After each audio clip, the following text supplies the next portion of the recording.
seluruh muka bumi Allah seperti yang dia sebut? Nabi kata ya. Macam mana dia nak naik, wallahu alam, macam mana dia nak bergerak, zaman tu tak ada. Nabi kata ya, tapi dia sempat. Kerana kelajuannya, Allah diilham ke Nabi, kerana kelajuannya seperti awan yang ditiup oleh angin kencang. Angin kencang bukannya angin macam di pantai Batu Buruk tuan. Kan yang tu angkat kain sikit-sikit je. Angin kencang tuan-tuan tengok, rumah pun dia angkat, kereta pun dia angkat, memusing kereta. Itu angin kencang. Subhanallah. Maka Dajjal dia pun akan keluar. Tempat dia isytihar adalah di Asfahan dan Khurasan dalam tempoh 40 hari itu. Bila dia sampai satu tempat, Nabi sebut, ni tuan-tuan, ni modus operandi dia. Kemana sahaja Dajjal pergi ketika itu, tidak ada air dan tidak ada makanan. Apabila Dajjal sampai, dia akan himpunkan orang. Tuan-tuan, berita cepat dah hari ni. Cepat. Instagram, Facebook, Twitter, WhatsApp, semua akan sampai. Dajjal keluar, Dajjal keluar, Dajjal keluar. Dajjal semua buat naik status. Dajjal Tuhan sekalian alam sudah sampai. Manusia sebutan ketika itu. Bila dia sampai, kata Rasulullah, dia akan membawa bersama-sama dengannya kemewahan. Nabi sebut segunung roti. Kita tak boleh nak bayang, maksudnya makanan. Apabila dia sampai ke suatu kawasan, ucapan pertama Dajjal, alastu bi rabbikum, bukankah aku Tuhan kalian? Sesiapa yang mengaku bahawa aku Tuhan mereka, maka mereka akan diberikan segala kemewahan ini. Lalu Dajjal tunjuk kepada satu bahagian tanah, maka keluarlah segala isi daripada tanah itu, emas, perak dan sebagainya. Maka berduyun-duyunlah manusia membuntuti Dajjal, kata Rasulullah, seperti mana pasukan lebah yang mengikuti tuannya. Kemana saja tuannya, ketua mereka pergi, ikut. Kita kata, Ustaz, Dajjal ni bukan dia, waktu dia keluar tu muka dia orang. Ya, muka dia manusia. Rambutnya panjang dan kerinting sampai bau, kerinting. Tubuhnya besar. Dan ketika mana dia keluar, mata kanannya buta dan jatuh sehingga ke sini. Dia jatuh. Mata kanan ni buta dan terkeluar sikit. Tapi janganlah sampai sini. Itu zombie pula. Di sini, di sini bohong sangat kalau sampai sini goyang pula. Nabi tak sebut. Nabi kata mata kanannya tersembul keluar sini. Sikit lah. Tapi huduh. Huduh lah, bukan manusia yang kacak. Seorang manusia yang huduh, dan beliau hanya melihat dengan mata kirinya sahaja. Bercakap dan berjalan seperti manusia biasa, macam manusia biasa. Tetapi disebabkan sihirnya yang besar, sihirnya yang hebat, maka ramailah manusia yang mengikutinya. Tuan-tuan sekalian, manusia ni dia huduh macam mana pun, kalau dia ada duit, dia ada harta, dia ada dunia, dia ada kemewahan, dan dia berkuasa, manusia akan ikut dia ramai-ramai. Tuan-tuan tengok Bashar al-Assad hari ni. Tuan-tuan sebut siapa yang lebih zalim daripada dia hari ni, walaupun dia Islam Syiah. Agama Syiah lah, tak sebut Islam lah, dia agama Syiah. Siapa pemimpin kafir yang lebih jahat daripada dia, yang bunuh rakyat sendiri, yang nak mencecah sejuta dah, pelarian berjuta-juta, beratus ribu tentera dia yang masih sujud kepada dia walaupun dalam keadaan jahat macam tu. Tuan-tuan tengok artis antarabangsa yang tak ada akhlak, yang tak ada akhlak, yang memang skandal berzina dan sebagainya, tak tutup aurat, pakai ketat. Berapa juta pengikut dia. Tengok Lady Gaga, wal'iyadzubillah, dia boleh menari, buat ritual sembah syaitan apa semua. Tengok berapa juta pengikut dia seluruh dunia. Dalam Malaysia, artis yang terang-terang tak semayang, artis yang terang-terang buat sekian. Cuba tengok dia punya pengikut dia. Satu gambar je Bok naik, satu gambar je 200,000 yang like satu malam. Bukan dapat gaji 10 sen pun. Saya tengok dengan mata saya sendiri. Bila ada anak remaja yang duk tengok, duk follow Instagram, saya tengok ni, siapa dia ni? Memang kita tak kenal lah. Dia kata artis. Pengikut dia berapa ratus ribu. Ramai. Ni apa dia? Dia upload gambar. Berapa yang ni like? Ratus ribu like satu malam. Kalau artis yang tak pernah bagi 10 sen pun sekali gambar dia buat naik ratus ribu yang ikut, kalau Dajjal datang dengan kekayaan yang dia bawa, Nabi kata berbondong-bondong akan membuntuti Dajjal ketika itu, seperti mana kumpulan lebah yang mengikuti ketuanya. Nak emas, dia bagi emas. Dia bukan bagi RM50, tuan. Dia bukan bagi 350. Dia bukan bagi pinjaman 15,000. Dajjal ketulan emas. Nabi kata di mana dia tunjuk, keluarlah ketulan-ketulan emas dan perak, lalu dibahagikan kepada mereka yang menyebutkan Tuhan kami Dajjal. Wal'iyadzubillah. Dia bagi. Ngaku Tuhan. Tuan-tuan bayang suasana waktu tu, ketua-ketua keluarga ni datang ramai-ramai, semua dah nak makanan, nak minuman apa semua ni. Tiba-tiba dia bagi emas pula, tapi dengan syarat sebut aku Tuhan je. Boleh? Kau bagi. Kalaulah nak tengok bola di malam akhir, di perlawanan final pun berpuluh-puluh ribu orang sanggup pergi, tuan. Final ni Kedah. Bukan nak kata kat ni sini, tapi saya pernah balik daripada KL. Malam tu final. Sepanjang jalan penuh hijau kuning. Kata kat negeri sendiri. Bukan ni. Saya berfikir tentang hadis ni. Akhirnya dapat tahu bahawa malam itu lebih 25,000 orang yang pergi. Perbelanjaan seorang paling sikit adalah RM100 untuk makan, tiket dan juga tambang pergi balik. Tuan-tuan darat 25,000, darat dengan RM100.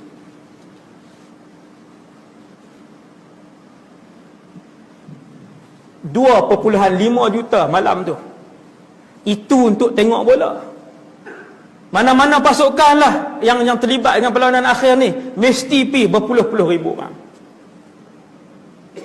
Untuk tengok bola yang kena bayar duit. Apatah lagi waktu Dajjal turun dalam keadaan tak ada makanan dan minuman, dia pula isytihar, "Mai aku nak bagi emas dan perak." Tuan-tuan bayang tengok berapa juta satu negeri yang akan ikut dia. Nas'alullah as-salamah.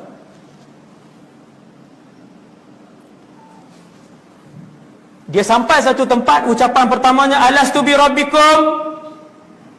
Orang-orang yang lemah iman kesemuanya akan datang berhimpun di Dajjal.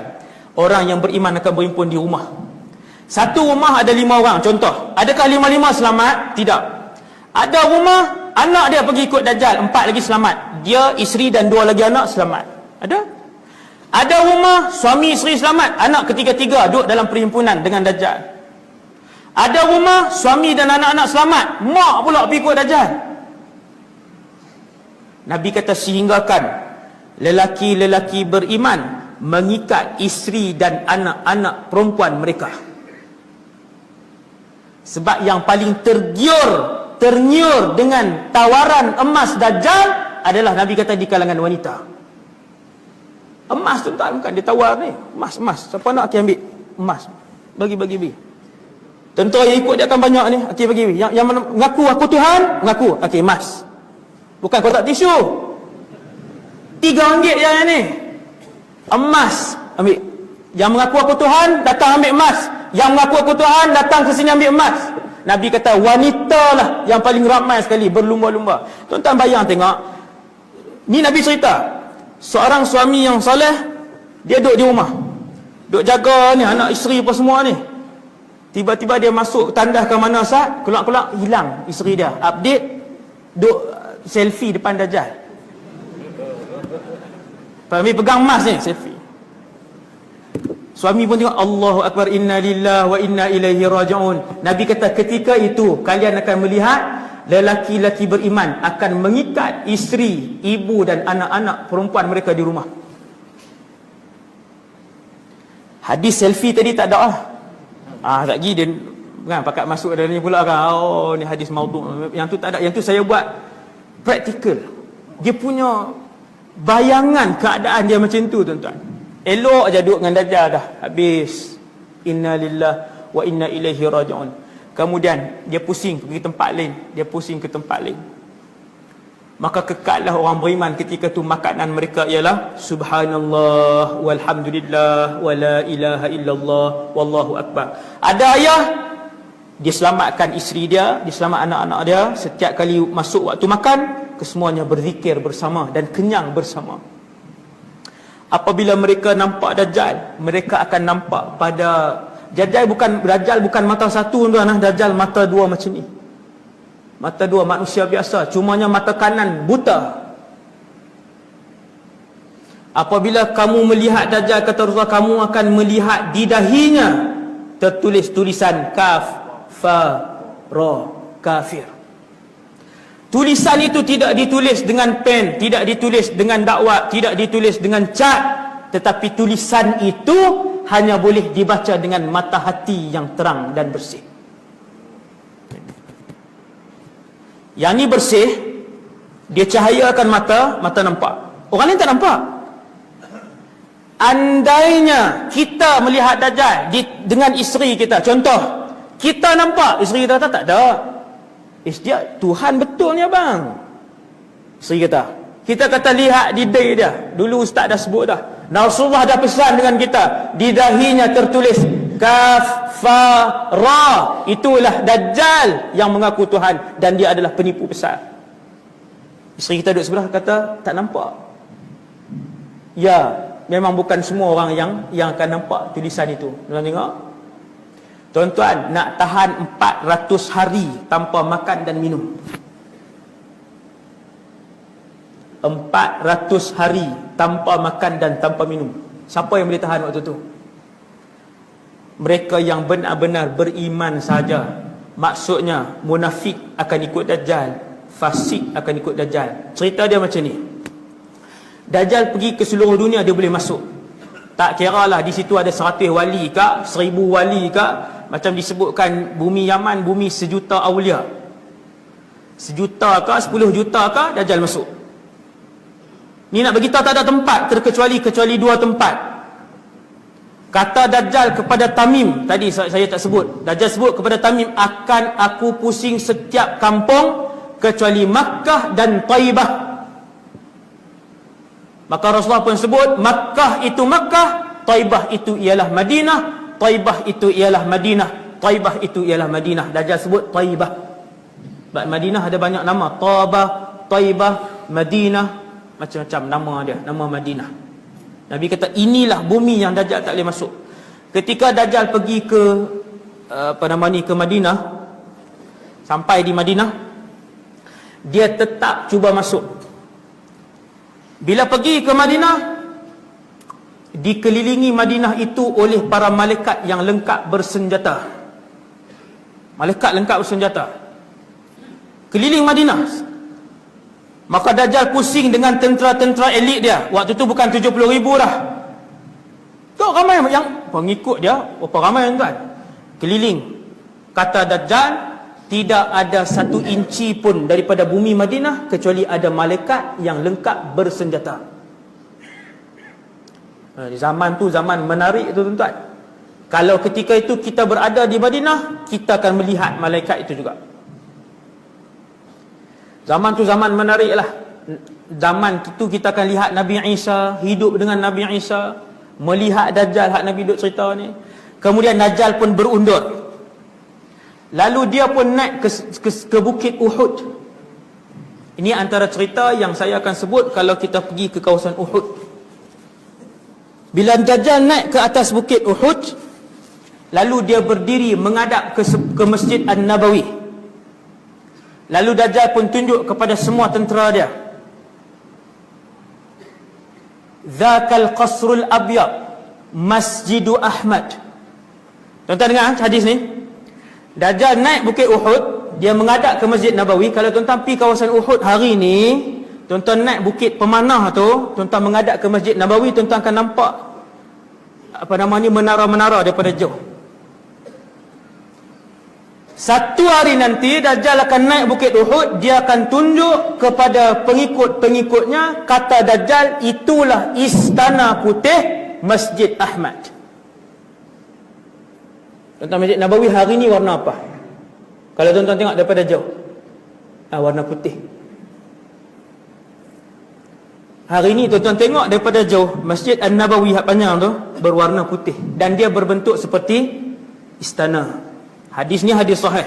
Dajjal kata itulah istana putih Masjid Ahmad. Nabi nama yang masyhur ada dua, Muhammad dan Ahmad. Dua nama ni yang paling masyhur. Selepas Dajjal tunjuk kepada pengikut dia, Dajjal pun pergi ke satu tempat, Az-Zuraibul Ahmar, inda Sabikhah. Tempat tu ada, tuan-tuan boleh tengok daripada bukit Uhud. Iaitulah sebuah bukit. Hari ni ada bukit tu. Dekat dengan bukit Uhud, boleh nampak bukit tu dekat bukit Uhud. Kita berdiri di sini, kita berdiri atas bukit pemanah, boleh nampak bukit ni, hak Nabi sebut ni.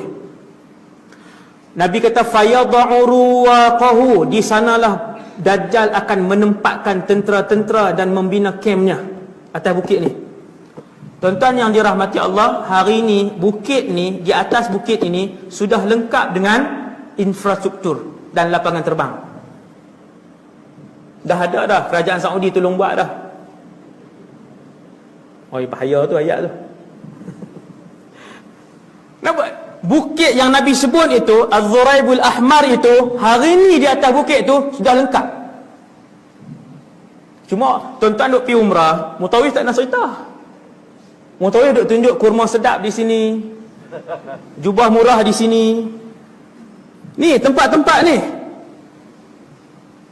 Ni saya seru kepada Mutawif study, buat study sikit, tunjuk tempat-tempat ni yang Nabi sebut. Hadis ni sahih. Dajjal akan menempatkan tentera-tentera elitnya di atas sebuah bukit yang Nabi sebut pada zaman itu disebut Az-Zuraibul Ahmar, dan bukit itu pada hari ini sudah pun lengkap di atasnya dengan penempatan dan juga lapangan. Bukan untuk kapal terbang besar lah, untuk hak yang ni hak pendek sikit tu. Lengkap dah. Kenapa bina atas tu? Syekh Dr. Yusuf Qardawi dah larang, jangan bina. Bukit tu Nabi dah sebut. Mereka buat juga. Alasan untuk dan mereka buat bukan untuk Dajjal, mereka buat untuk kerajaan tu, untuk kerajaan mereka, tapi betul-betul atas bukit tu yang disebutkan oleh Rasulullah. Bila Dajjal dia tak boleh masuk Madinah, bumi Madinah bergegar 3 kali. Ni saya nak sebut kat tuan-tuan supaya kita insaf. Tuan-tuan sekalian, last lah kita habis 5 minit lagi insya-Allah. Kan nampak gelisah lah. Panas kan tengah tu. Panas ramai. Tuan-tuan, bumi Madinah bergegar 3 kali. Apabila dia bergegar kali pertama, kesemua munafik dan kesemua fasik keluar daripada bumi Madinah. Habis. Kesemua lelaki fasik dan lelaki munafik, perempuan fasik, perempuan munafik akan keluar daripada bumi Madinah dan kemudian bergabung dengan Dajjal. Tuan-tuan tahu bila Nabi sebut fasik, setiap fasik tak terlepas daripada fitnah Dajjal. Tuan-tuan yang dirahmati Allah, orang yang semayang tak cukup 5 waktu, mereka adalah fasik. Ramai ke tak ramai di Malaysia ni? Ramai. 70%, 80% meninggalkan solat di Malaysia ni. Nabi kata setiap fasik lelaki dan perempuan akan ikut Dajjal. Setiap munafik lelaki dan perempuan akan mengosongkan Madinah dan ikut Dajjal. Bumi Madinah bergegar kali kedua, keluar lagi. Bumi Madinah bergegar kali ketiga. Fasik dan munafik tak boleh duduk dalam bumi Madinah. Akhirnya mereka pun keluar bersama dengan Dajjal. Maka yang tinggal dalam bumi Mekah dan Madinah hanya orang-orang mukmin sahaja. Lalu keluar seorang pemuda. Ini hadis sahih. Pemuda ni kata, aku akan keluar kepada Dajjal untuk menyelamatkan umat Rasulullah. Orang larang dia. Pemuda ni tetap keluar daripada Madinah. Dia tetap keluar. Dia pun pergi ke penempatan Dajjal, sebab Dajjal buat camp dia di Zuraib Ahmar, Sabikhah tadi ni, nama tempat. Nabi sebut nama tu jelas. Lalu datanglah pemuda ni seorang diri ke kem terbesar Dajjal. Sebelum sampai kepada Dajjal, dia ditahan oleh para tentera. Lalu tentera bertanya, ke mana? Dia jawab, aku nak bunuh Dajjal, penipu besar yang telah menyesatkan umat Muhammad sallallahu alaihi wasallam. Ini cerita, Nabi sebut cerita ni. Cerita ni akan berlaku nanti. Lalu mereka mengeluarkan senjata untuk membunuh pemuda beriman tadi. Lalu berkata tentera-tentera yang lain, jangan bunuh lelaki itu. Bukankah Tuhan kita berpesan? Bukankah Tuhan kita telah berpesan bahawa dia sahaja yang boleh membunuh? Tuan-tuan tahu apa panggilan orang kepada Dajjal? Tuhan. Wahai Tuhan, ada orang datang nak jumpa. Kira kalau SU Dajjal apa semua, hello Tuhan, hari ini ada 6 orang nak jumpa. Panggilan. Betul? Bukankah Tuhan sudah berpesan kepada kita jangan bunuh kecuali dia? Oh, tentera lain yang marah tadi sebab Tuhan mereka dihina, marah nak bunuh dah. Betul. Kami terlupa. Kita bawa kepada Tuhan kita. Dajjal. Akhirnya bawa budak ni. Wahai Tuhan, dia telah menghina kamu. Tuan-tuan sekalian, apa soalan pertama Dajjal? Bila jumpa budak tadi, soalan pertama dia, di mana saja dia pergi? Alastu bi rabbika? Kenapa kamu tak mau mengaku aku Tuhan kamu? Budak tu kata, bahkan kamu adalah al-kadzdzab, penipu besar yang disebutkan oleh Rasulullah sallallahu alaihi wasallam. Dia nak main selamat umat Nabi ni, yang duduk di belakang Dajjal, tak tahu berapa ratus ribu waktu tu, tak tahu berapa juta ketika tu yang ikut di belakang dia. Lalu Dajjal pun bunuh budak tadi. Dia belah badan budak tadi, kata Nabi, sebelah kanan terpelanting sejauh balingan tombak, dan sebelah kiri badannya terpelanting sejauh balingan tombak. Berapa meter? Dia belah. Dengan apa? Wallahu alam. Dengan alat ke, dengan sihir dia ke, dia belah pelanting itu. Lalu Dajjal pun berjalan di tengah-tengahnya, kata Rasulullah, dengan bongkak, dan dia berpaling kepada pengikutnya, bukankah aku Tuhan kamu? Kesemua bertambah iman dengan ketuhanan Dajjal. Ya, kamulah Tuhan kami. Kemudian dihidupkan kembali pemuda ni. Tidakkah aku bagi tahu kepada kamu, kata Dajjal, aku adalah Tuhan kamu? Pemuda tu kata, aku bertambah yakin bahawa kamu adalah Dajjal, penipu besar yang disebut oleh Rasulullah sallallahu alaihi wasallam. Dan kamu bermula saat ini, kata pemuda tadi, tidak akan dapat membunuh sesiapa pun selepas aku. Habis, dia jadi lumpuh terus. Dajjal jadi lumpuh peristiwa tu. Dia pun ambil budak tadi, dia baringkan budak tadi. Tinggi mana Dajjal ni, tuan-tuan? Yang tu tak ada, Nabi tak sebut tinggi mana. Kalau orang mimpi, orang soleh mimpi, ada. Orang soleh mimpi ada.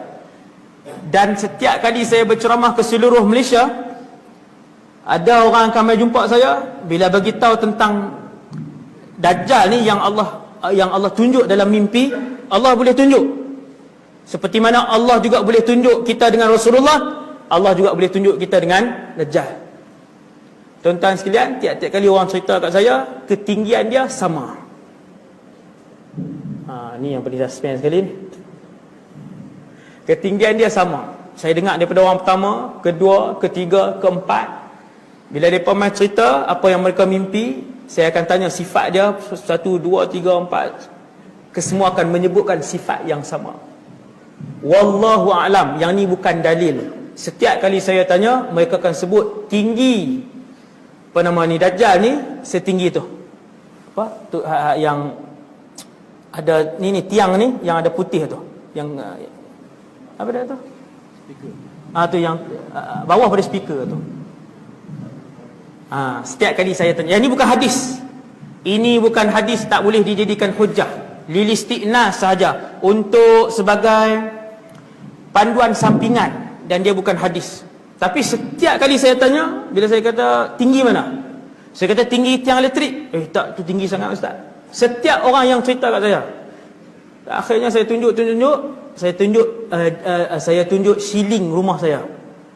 Rumah setingkat, siling tu rendah, dia rendah je. Saya kata tinggi ni, dia kata ya, lebih kurang tinggi tu. Tinggi ya. No, wallahu alam, itu bukan hadis, saya ulang sekali lagi. Jangan update pula. Ketinggian Dajjal diketahui pada malam ini. Jeng. Ceramah Ustaz Wadi. Itu yang penting-penting. Lepas tu kena. Sebab tu saya ulang banyak kali. Kemudian apa tadi? Cerita tentang mana tadi?